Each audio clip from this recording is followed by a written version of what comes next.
Lo dijo en la primera hora.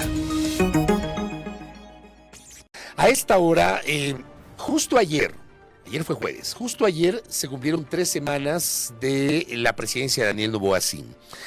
Y bueno, permanentemente he señalado en este espacio que es corto el tiempo, pero en las primeras semanas uno ya más o menos debería tener una idea de hacia dónde apuntará el gobierno en determinados rubros.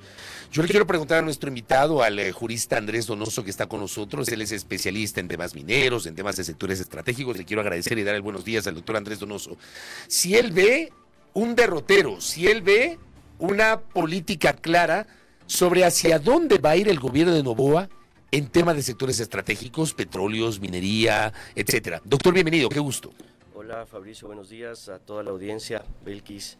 Un gusto estar en este espacio, atendiendo esta pregunta que creo que la tenemos todos quienes estamos involucrados en sectores estratégicos. Vemos que el presidente se enfrenta a una necesidad de tomar algunas definiciones, algunas posiciones. Creo que algunas por necesidad, algunas otras lo hará por consecuencia y algunas lo hará por convicción, pero cuando se enfrenta a un Estado que necesita recursos económicos, que necesita financiar los planes de seguridad, los planes de salud, que necesita atender una serie de políticas públicas, es indispensable que deba atender los sectores estratégicos que en el caso de Ecuador son la fuente de los ingresos más importantes para el presupuesto general del Estado, y me refiero a petróleo y minería.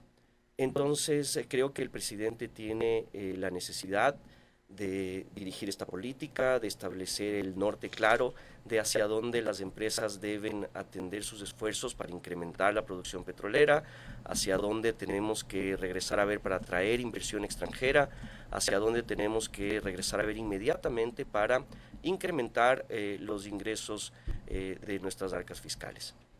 ¿Hacia dónde debería ir encaminada justamente esa política para incrementar los ingresos en las arcas fiscales, como acaba de mencionar?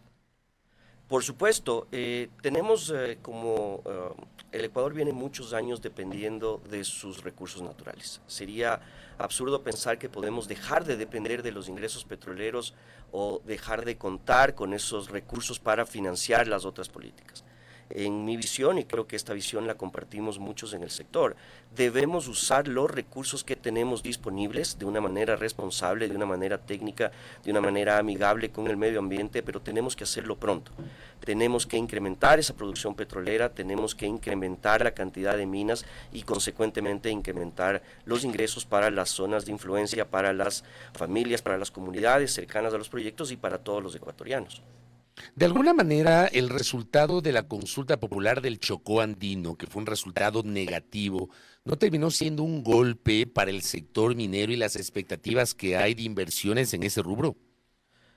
Tal vez en algún proyecto específico particular puede haber una afectación. Para algunos es una victoria, para otros puede ser una pérdida. El tema del Chocó siempre va a generar un gran debate, porque hay que conocer la zona, hay que estar ahí, hay que caminarla para entender lo sensible que puede ser, al igual que muchas otras en el país. Pero esta decisión fue local. A nivel nacional no existe una restricción para hacer actividad minera y de hecho creo que debemos impulsarla. Debemos acelerar esos proyectos. Ahora tenemos algunas restricciones por temas de inseguridad jurídica, por temas de decisiones de la Corte Constitucional, por la falta de normativa jurídica, por la necesidad que tenemos de que la Asamblea expida nuevas leyes urgentemente para atender los procesos de permisología, para permitir nuevas inversiones y permitir que se obtengan las licencias indispensables para hacer estas actividades. ¿No alcanza, doctor, con la vigente ley de minería? El problema que tenemos hoy día, y no de hoy día, tenemos desde hace rato, es que la Corte Constitucional ha asumido un rol casi decidor o definitivo en relación a la industria. Han habido varias decisiones, han habido varios casos, acciones de inconstitucionalidad, acciones de protección, que han tratado de temas muy sensibles como son los derechos de consulta previa, los derechos de consulta ambiental, y estos temas no se han resuelto de forma definitiva. Ha habido sentencias contradictorias, ha habido determinación de plazos y finalmente el 17 de noviembre recibimos una decisión de la Corte Constitucional sobre la consulta ambiental. Sobre la consulta ambiental. ¿Esa decisión fue un golpe? ¿Fue inesperado? No es un golpe inesperado. Era una necesidad que la Corte finalmente resuelva. Se pronuncia. El problema es que esa resolución no termina de ser definitiva porque la decisión de la Corte establece que se debe expedir una nueva ley de consulta ambiental y una nueva ley de consulta previa.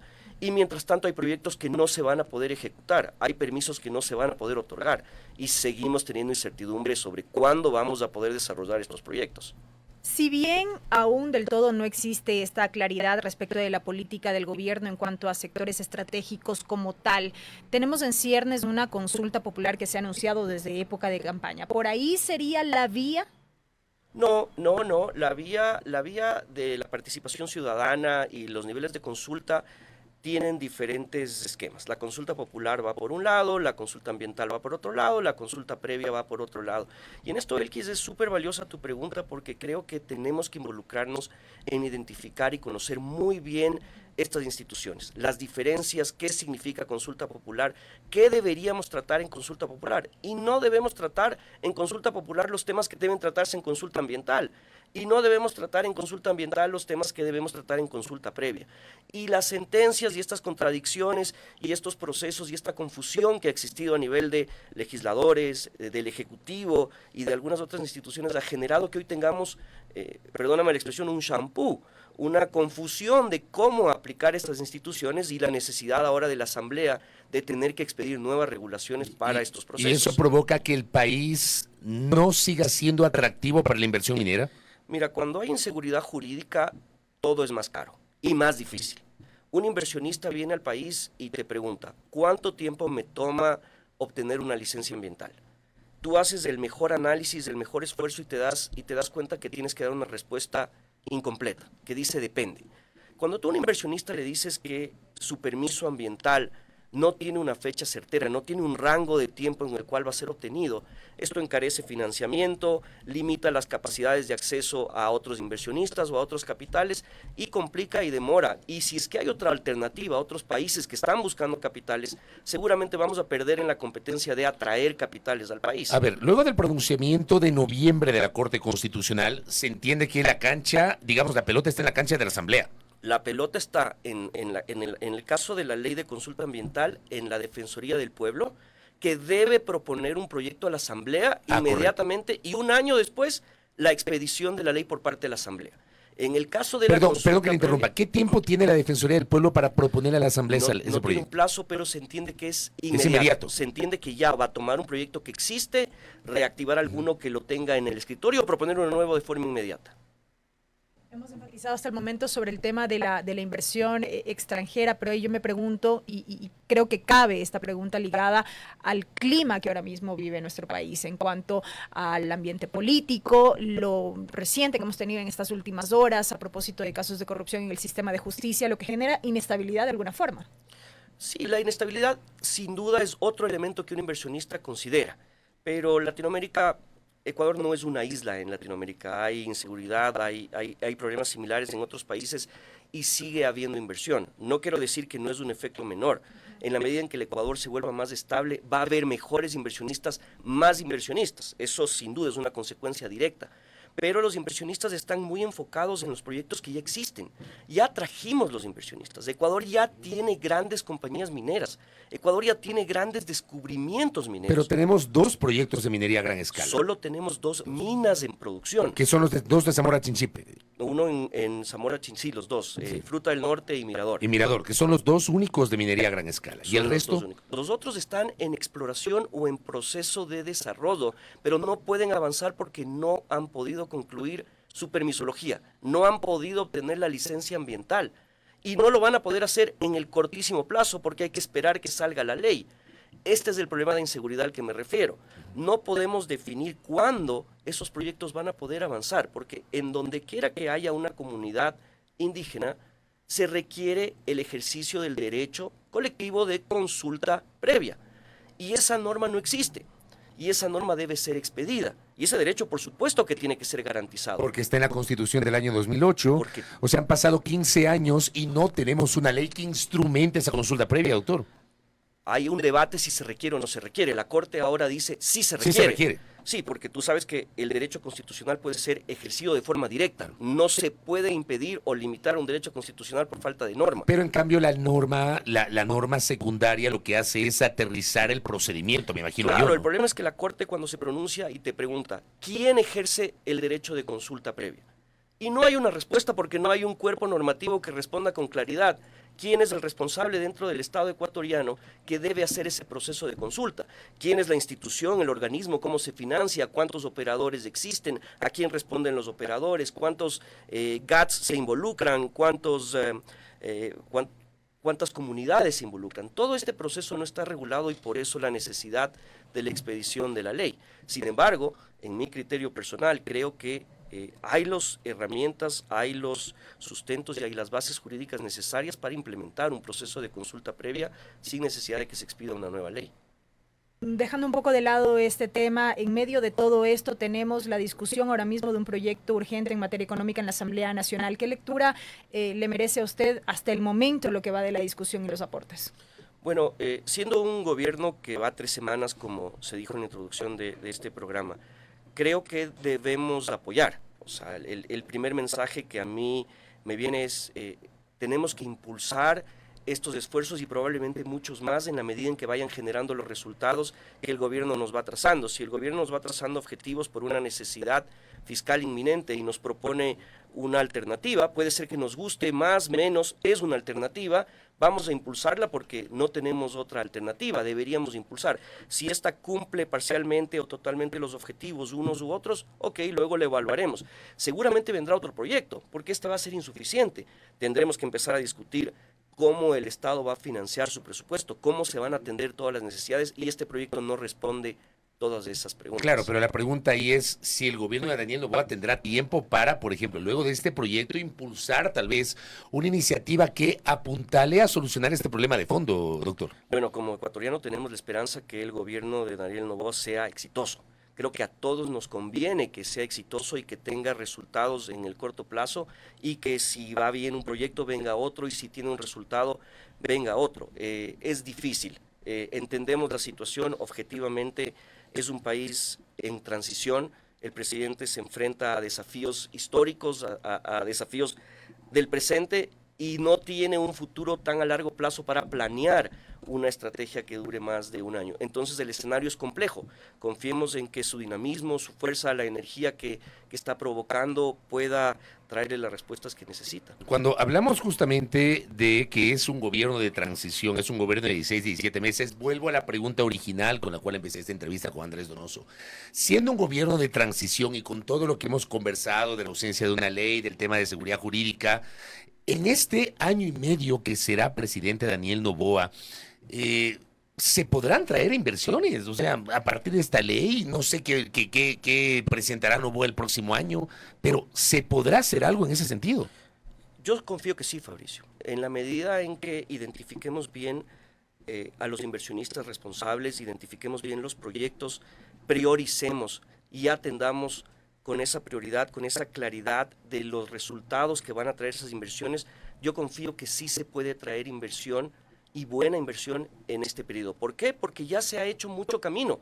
No está partiendo de cero, ya hay en el portafolio de proyectos, muy buenos proyectos, ya hay inversiones realizadas, ya están los inversionistas en la mesa y listos para avanzar. Si se identifican, si se priorizan, estoy convencido de que tenemos una oportunidad de construir más minas, tener un incremento de la producción petrolera, etcétera.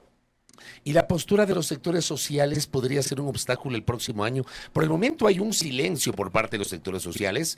Tampoco el gobierno ha abierto el abanico de diálogo con el movimiento indígena, pero está clara la postura de esas organizaciones sociales respecto del manejo de los recursos estratégicos. Yo creo que hay de todo y sería injusto generalizar. Conocemos que hay una gran parte de las organizaciones sociales que tienen un discurso de oposición, pero no es general y no es de todos. Y no es para todos los proyectos, existen proyectos muy importantes que tienen el apoyo absoluto y otros mayoritario de las comunidades, de las organizaciones sociales. Por lo tanto, no creo que podamos poner una sola regla para cada proyecto. Cada proyecto debe ser atendido de forma particular. Y en el tema de hidrocarburos, ¿cómo ve usted el derrotero que se viene? Bueno, el sector de hidrocarburos viene viviendo una crisis por falta de presupuesto a la empresa pública, por falta de inversión en el sector privado, que finalmente tiene que tener un punto de rebote. Si nos fijamos históricamente... ¿Qué significa punto de rebote? Perdón. Si nos fijamos históricamente en la producción petrolera, viene cayendo en los últimos meses. Tenemos que poner un punto de rebote y volverle a incrementar. Las reservas petroleras lo permiten, los campos petroleros lo permiten, pero sin una inversión, sin una estrategia, sin una empresa pública que atienda esas necesidades y sin una empresa privada que realice nuevas inversiones, va a ser imposible sostener la producción, mucho menos incrementarla. Entonces, ¿qué creo que necesita el sector petrolero? Coordinación, comunicación, estar cerca, los proyectos privados tienen que estar cerca de las autoridades, la empresa pública tiene que tener sus proyectos y debe ser apoyado por el sector público, especialmente por temas presupuestarios. Esta idea inicial del gobierno de Guillermo Lasso, cuando todavía no sabíamos que iba a durar solamente 30 meses, no los 48 para los cuales originalmente lo eligió el país, de llegar a 2025 con una producción de 1 millón de barriles diarios, era extremadamente ambiciosa. Fabricio, sin querer hacer una mofa o una burla, algún petrolero amigo me dijo una vez, sí hay una manera de duplicar la producción petrolera en el Ecuador, pero tendríamos que invadir Colombia. No es una meta realista. No es una meta realista porque... O sea, fue demasiado utópica cuando se la planteó. No realista, absolutamente creo yo en un discurso teórico, en un discurso acelerado, creo desde el punto de vista de una necesidad de comunicar y sin un análisis de fondo. Alguna vez yo leí una proyección en que se sustentaban esos barriles y no había obviamente las inversiones asociadas, las producciones asociadas, simplemente había una meta de producción que a mi criterio no tenía la sustancia necesaria para hacer una meta creíble. Y lo que se viene, ¿cuál debería ser la meta? No sé si el gobierno de Noboa, con su nuevo recientemente designado gerente de Petroecuador, puede establecer una meta en las condiciones actuales, doctor. Por supuesto, creo que Petroecuador tiene las metas claras. Creo que el nuevo gerente tendrá su visión, tendrá claridad de qué es lo que pragmáticamente puede hacer, lo que llamamos quick wins, lo que llamamos como un aporte de producción rápida. Estoy seguro que debe estar ya muy cerca de su staff, de sus ejecutivos, diseñando cuáles son los campos que pueden ser intervenidos rápidamente, cuáles son las producciones que pueden aportar al país rápidamente, y estoy seguro que se estará reuniendo con sus contratistas, con sus inversionistas privados para saber cómo colaboran. Veo un mejor dinamismo en Petroecuador, veo una mejor oportunidad de que tracen un objetivo. Estabilizar la producción es un primer objetivo, incrementar parcialmente la producción es un segundo objetivo. Tener ya un gran incremento de producción en el Ecuador requiere otro tipo de estrategias y otro tipo de acceso a nuevas reservas, a nuevos campos, y eso todavía yo no visualizo. Lo que pasó con el bloque 43, según esto cierro, doctor, ¿podría ser un limitante para futuras inversiones en el sector petrolero? Es una decisión dificilísima de explicar dentro del sector, Fabricio. Para quienes estamos en esto todos los días, es muy difícil explicar a un inversionista privado extranjero lo que pasó con la consulta popular, lo que el Estado ecuatoriano decidió, o lo que los ciudadanos ecuatorianos decidimos por mayoría de hacer en el ITT. Es una inversión muy compleja en una zona sensible que va a costar mucho desmontar, y nos preguntan cómo, si no existe financiamiento del presupuesto general del Estado, ustedes toman una decisión de cerrar el principal campo petrolero del país. Y la verdad es que no es fácil de dar esa respuesta, Fabricio. Correcto, doctor Andrés Donoso. Gracias por el tiempo.